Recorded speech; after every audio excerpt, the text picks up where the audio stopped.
Assalamualaikum warahmatullahi wabarakatuh. Kisah Sunan Ampel dan filosofi Moh Limo. Nama asli Sunan Ampel adalah Ali Rahmatullah atau dikenal Raden Rahmat.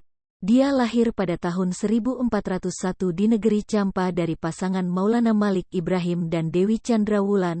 Secara kekeluargaan, Sunan Ampel juga keponakan dari Raja Brawijaya Majapahit. Meski memiliki darah bangsawan, Sunan Ampel tak suka berfoya-foya. Dia justru mendalami ajaran agama dan turut mendidik keluarga kerajaan. Tak hanya itu, dia juga dikenal sebagai sosok yang bijaksana hingga raja pun sering meminta pendapat Sunan Ampel ketika menemui suatu masalah. Misalkan saja kisah di mana raja merasa resah dengan ritual Bhairawa Tantra.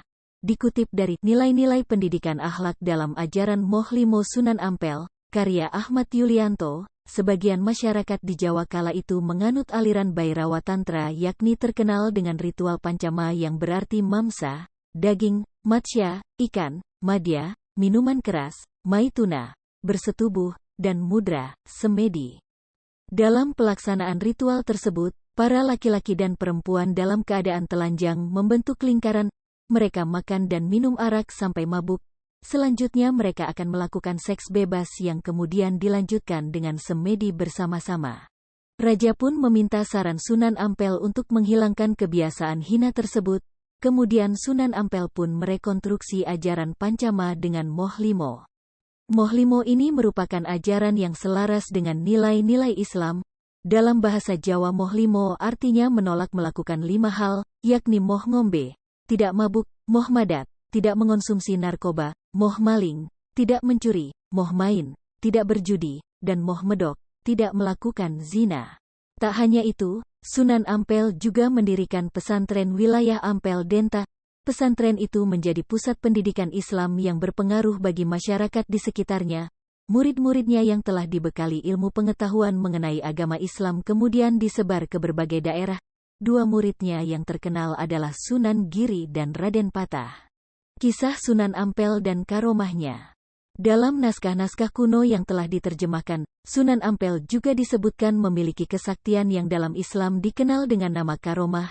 Dikutip Brilio.net dari liputan6.com, salah satu karomah Sunan Ampel adalah menghadirkan Mbah Soleh yang telah meninggal. Dalam kisahnya, Sunan Ampel dijelaskan merasa bersedih dan gelisah ketika Mbah Soleh meninggal. Dia merupakan salah satu santri yang rajin dan taat. Sosok Mbah Soleh juga cinta kebersihan dan selalu membersihkan masjid. Suatu ketika, Sunan Ampel berucap, kalau saja Mbah Soleh masih hidup pasti masjid bersih. Tak disangka ucapan Sunan Ampel menjadi nyata. Keesokan hari, para santri melihat masjid kembali kinclong.